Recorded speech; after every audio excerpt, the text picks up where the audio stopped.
इतना भी गुमान न कर अपनी जीत पे है बेखबर, शहर में तेरी जीत से ज्यादा चर्चे तो मेरी हार के हैं।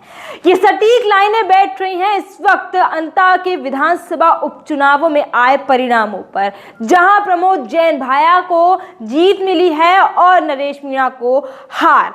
लेकिन नरेश मीणा हारने के बाद भी मैदान छोड़कर नहीं भागे, अपने समर्थकों से भी बात की, समर्थकों को भी समझाया बुझाया और फिर भी उनका हौसला आज आप देखेंगे कि वो लोगों से मिल रहे हैं और राजनीति का क्या महत्व है वो एक निर्दलीय प्रत्याशी बता रहा है।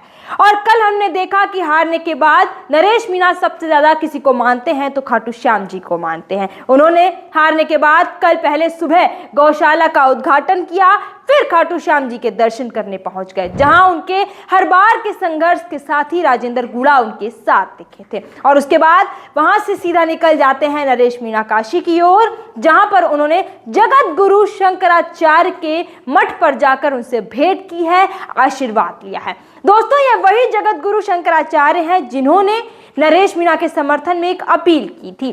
अंता विधानसभा उपचुनावों को लेकर कहा था कि अगर अंता की जनता चाहे नरेश मीणा को विधायक बनाना तो कहीं ना कहीं ये भी हो सकता है विधायक बनने के बाद अगर सबसे ज्यादा गायों की सेवा करना, गायों को बचाना, गौशालाओं का उद्घाटन करना, कि सब अगर कोई कर सकता है तो नरेश मीणा कर सकते हैं।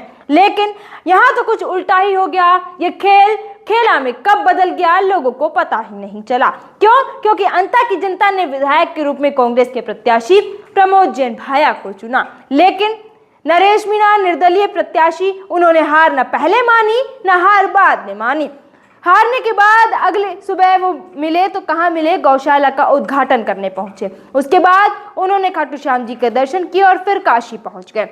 काशी में जैसे ही उन्होंने जगत गुरु शंकराचार्य का आशीर्वाद लिया, उसके बाद वो काशी में BHU बनारस हिंदू यूनिवर्सिटी में पहुंचे, जहां पर उन्होंने युवाओं से भेंट की है, मुलाकात की और उन्होंने राजनीति का मतलब सिखाया है। क्योंकि आज के समय में निर्दलीय के तौर पर लड़ना, एक दोनों पार्टियों से जो कि नेशनल पार्टियां हैं, बड़ी बड़ी पार्टियां हैं, उनसे लड़ना कोई छोटी मोटी बात नहीं है। क्योंकि नरेश मीणा अगर 54,000 वोट लेकर आए हैं और बीजेपी जो कि सत्ताधारी पार्टी है उससे सिर्फ वोटों का अंतराल 128 रहा है, तो ये बीजेपी के लिए काफी परेशानी की बात है। क्यों? क्योंकि नरेश मीणा तीसरे नंबर पर सिर्फ और सिर्फ 128 वोटों से पहुंचे हैं।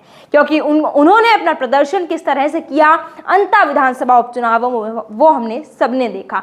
क्यों? क्योंकि उनको खून से तोला गया, ये एक इतिहास रचा गया है अंता में। क्योंकि हर बार नेताओं को रुपए पैसे सोने चांदी से तोला जाता है, लेकिन उनको खून से तोला गया। और जिस डॉक्टर का उस गांव में आना हुआ उसको निलंबित भी कर दिया गया था। क्यों वो डॉक्टर नरेश मीणा के उस समर्थन वाले गांव में पहुंचा और पूरा जो खून से तोला कार्यक्रम था उसमें मौजूद रहा है। जैसे ही उस डॉक्टर को निलंबित किया गया था, वैसे ही नरेश मीणा ने बड़ा बयान भी दिया था। ये सत्ताधारी पार्टियां उन डॉक्टरों को भी नहीं बख्श रही हैं जो वहां पर मौजूद थे, उनको तुरंत प्रभाव से निलंबित कर दिया गया था। ये बात पूरी अंता विधानसभा उपचुनाव में हुए अलग अलग कार्यक्रमों की है जो कि नरेश मीणा के समर्थन में रखे गए थे। लेकिन आज हम देख रहे हैं कि वे व्यक्ति 3 बार का हारा हुआ है, जिसका मनोबल क्या होगा, जिसका हौसला क्या होगा। और वो लगातार रुक नहीं रहे हैं, अड़े हुए हैं अपनी बात पर, डटे हुए हैं अपनी बात पर और लगातार जनता के समर्थन में अलग अलग कार्यक्रमों में दिखाई दे रहे हैं। अब आपकी क्या राय है इस पूरे मामले को लेकर? आप भी अपनी राय को कमेंट सेक्शन के माध्यम से कमेंट कर जरूर बता सकते हैं।